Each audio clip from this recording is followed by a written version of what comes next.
अस्सलाम वालेकुम। आज हम लोग क्लास फर्स्ट ईयर से एंजाइम वाले चैप्टर को देख रहे हैं। उसमें मैंने लास्ट टाइम आपको जो है 2 मॉडल कवर करवाए थे, इंड्यूस फिट मॉडल और की एंड लॉक मॉडल तक। आज उससे आगे वाला जो टॉपिक है उसको कवर करने की कोशिश कर रहे हैं। एक है एनर्जी ऑफ एक्टिवेशन, या फिर आप बोल सकते हैं एक्टिवेशन ऑफ एनर्जी, जिसमें केमिकल एनर्जी के बारे में, उसकी ट्रांसफॉर्मेशन के बारे में, उसके ब्रेकडाउन होने के बारे में हम लोग पढ़ते हैं। अब अगर देखें कि केमिकल ट्रांसफॉर्मेशन, ब्रेकडाउन या एनर्जी की एक्टिवेशन कैसे पता चलेगा, तो सबसे ज़्यादा एक बेस्ट और सिंपल एग्जांपल है कि फूड मॉलिक्यूल के अंदर केमिकल एनर्जी मौजूद होती है। क्योंकि हमने प्रीवियस चैप्टर में यही पढ़ा था कि हमारे पास अगर कोई फूड मॉलिक्यूल है तो उस मॉलिक्यूल के अंदर जो होते हैं वो प्रोटीन्स भी होते हैं, कार्बोहाइड्रेट्स भी होते हैं और लिपिड्स भी होते हैं।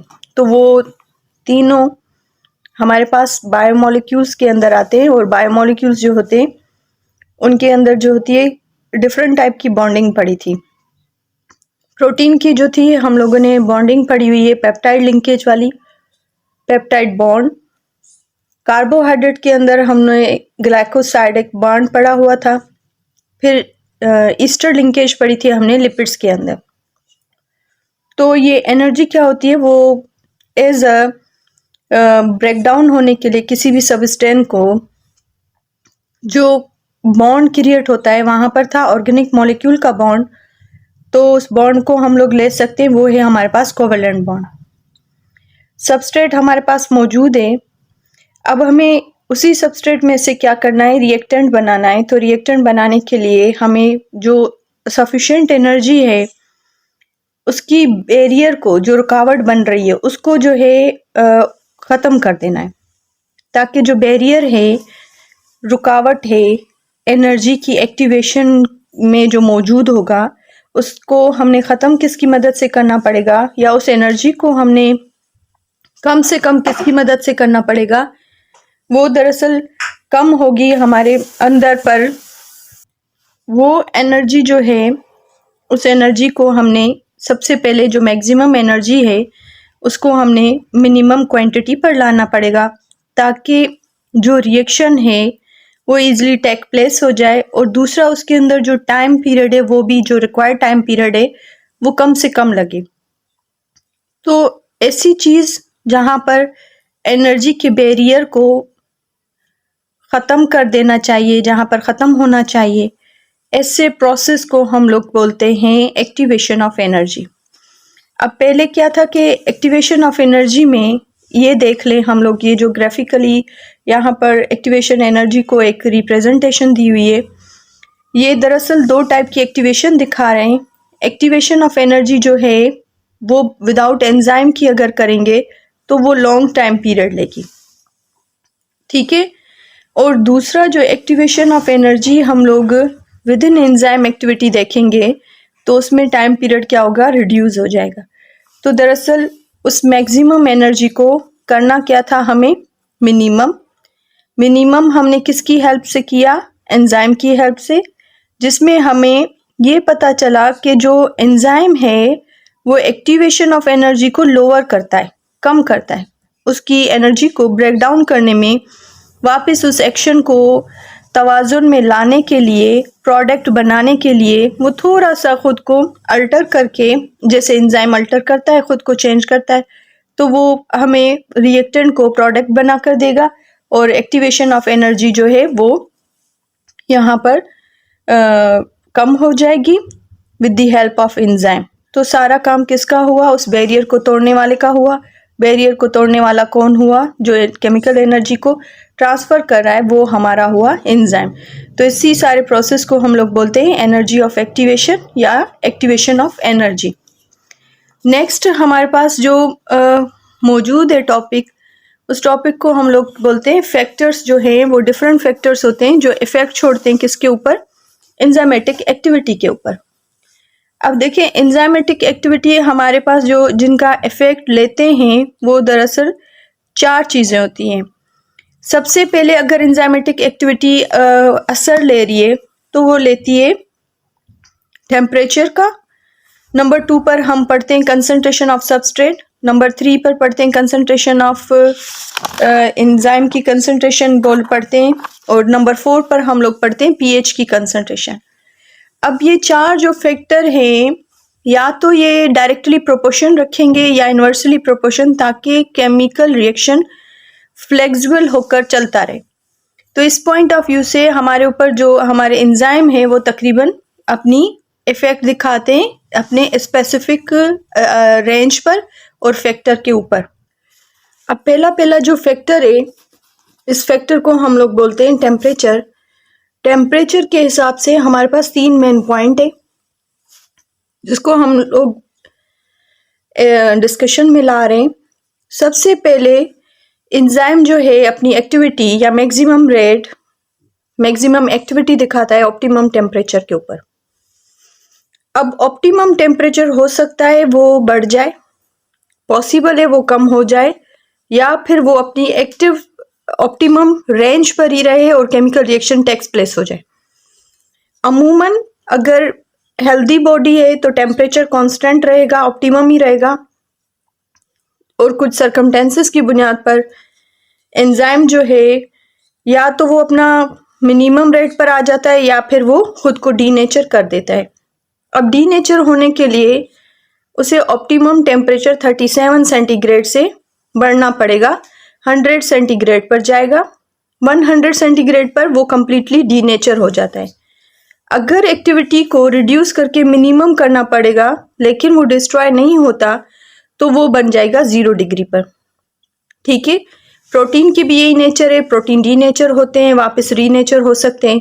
तो ये टेम्परेचर 37 सेंटीग्रेड वाला वो दरअसल मैक्सिमम ऑप्टिमम टेम्परेचर है और मैक्सिमम एक्टिविटी चलेगी टेम्परेचर के हिसाब से। अब अगर देखें जितने भी एंजाइम है बॉडी के अंदर, higher organism, complex living organism के अंदर, उनका ऑप्टिमम रेंज शुरू होता है 25 सेंटीग्रेड से 42 सेंटीग्रेड तक। लेकिन हमारे पास स्प्रिंग, हॉट स्प्रिंग में सरवाइव करने वाले कुछ बैक्टीरिया होते हैं जिनको हम लोग पढ़ते हैं थर्मोफिलिक बैक्टीरिया। अब देखिए थर्मोफिलिक, थर्मा मीन बोलते हैं temperature, philic mean to loving nature है। लविंग नेचर किसके साथ है इसकी? ऑप्टिमम टेम्परेचर टेम्परेचर के साथ है। तो टेम्परेचर में भी जाएगा 70 से मैक्सिमम हो सकता है 100 तक, 100 से अबव भी जा सकता है। तो इसकी जो एक्टिविटी होगी, मैक्सिमम एक्टिविटी, वो ज़्यादा कौन सी? हाई टेम्परेचर के ऊपर रहेगी। तो यहाँ पर एक ग्राफिकली रिप्रेजेंट किया हुआ है टेम्परेचर की एक्टिविटी को। टेम्परेचर को हम लोगों ने डिजिट्स के अंदर जब मेंशन कर लेते हैं, ग्राफिकली रिप्रेजेंट कर लेते हैं, तो वो तकरीबन ऊपर जैसे बताया गया था 37 सेंटीग्रेड तक मैक्सिमम एक्टिविटी है। लेकिन ऑप्टिमम टेम्परेचर अगर देखा जाए तो वो हमारे पास 25 से 42 तक होता है। ठीक है, तो ऑप्टिमल जो रेट है वो तकरीबन ये दिखाई गई है। यहाँ के बाद से अगर काउंट करेंगे तो जितना भी एंजाइम काम करेगा ये सारी इंक्रीज एक्टिविटी है। 10 पर देखिए रेंज कम है, 20 पर बढ़ रही है, 30 पर और 40 पर और, ये तकरीबन 48 तक दिखाया गया है। तो 50 की जो रेंज आ रही है, 40 की रेंज के अंदर सॉरी, जो 50 वाली रेंज आ रही है 40, 50, 60, तो यहाँ पर डीनेचर हो जाएगा एंजाइम और अपनी एक्टिविटी को यहाँ पर स्टॉप कर देगा। तो सिंपली समझेंगे कैसे कि अपने ऑप्टिमम टेम्परेचर पर हमारे एंजाइम काम करते हैं। अगर किसी की बॉडी में फीवर कंडीशन है, बुखार है, तो वहाँ पर डाइजेशन रेट क्या हो जाती है? स्लो हो जाती है, क्योंकि वो ऑप्टिमम टेम्परेचर के अंदर ही एंजाइम काम कर सकता है। फैक्टर इफेक्टिंग के अंदर एंजाइम की एक्टिविटी के ऊपर हमारे पास सेकंड जो आ रहा है वो इफेक्ट ऑफ पीएच आ रहा है, positive charge on hydrogen ions. अब देखिए हर जितने भी हमारे पास फूड पार्टिकल्स होते हैं, जैसे प्रोटीन हो गई तो प्रोटीन का अपना एंजाइम है, एमिलेज जो होता है एज अ वर्क करता है स्टार्च के ऊपर, लाइपेज जो होती है वो लिपिड के ऊपर अपना काम करके दिखाती है। अब रेंज है हर एंजाइम की अपनी अपनी पेप्सिन तकरीबन अगर उसकी पीएच है तो ऑप्टिमम पीएच होती है 1.4, 1.5 से लेकर 2, 2.5 तक। तो ये यहाँ पर ऑप्टिमम पीएच दिखाई गई है किसकी? पेप्सिन की। पेप्सिन किसके लिए काम करेगा? यहाँ पर प्रोटीन के लिए वर्क करके दिखाएगा। सिलेवरी एमिलेज जो होती है वो उसकी जो पीएच की रेंज होती है वो होती है 6.6, 6.5 तक। तो ये ऑप्टिमम एक्टिविटी पीएच रेंज के हिसाब से एमिलेज के ऊपर दिखा रहा है ग्राफिकली किसका, पीएच का। अल्कलाइन फॉस्फेटेज अगर एंजाइम है तो वो अल्कलाइन बेसिक नेचर में दिखा रहा है, तकरीबन ये रहा इसका, तो ये तकरीबन 9 से आगे तक जो है या 9 तक इसकी ऑप्टिमम पीएच होती है। तो पीएच और टेम्परेचर जो है वो हमेशा ऑप्टिमम एक्टिविटी, ऑप्टिमम रेंज पर मैक्सिमम एक्टिविटी दिखाएगा। बाकी अगर नीचे जो 2 दिए हुए हैं हमारे पास एंजाइम कंसंट्रेशन, सबस्ट्रेट कंसंट्रेशन, तो इसके लिए हम लोग बोल सकते हैं कि हमारे पास अगर कंसंट्रेशन ऑफ सबस्ट्रेट है तो एंजाइम की कंसंट्रेशन डायरेक्टली प्रोपोर्शन रखेगी, कंसंट्रेशन उसकी बढ़ती चली जाएगी, ठीक है। नेक्स्ट अगर उसकी लिमिट कर देंगे तो जाहिर सी बात है फिर वो एक्टिविटी भी लिमिट पर चली आएगी। सबस्ट्रेट कंसंट्रेशन की बात करेंगे तो सबस्ट्रेट कंसंट्रेशन की भी कंडीशनल ये है कि जितना आप रिएक्शन इंक्रीज होगा उतनी कंसंट्रेशन ऑफ सबस्ट्रेट भी कंडीशन के ऊपर इंक्रीज होती रहेगी। नेक्स्ट अगर कंटिन्यू वो इंक्रीज कर रहा है तो एंजाइम के ऊपर सेचुरेशन वाली कंडीशन आ जाएगी, आगे उसके ऊपर कोई भी इफेक्ट नहीं पड़ेगा।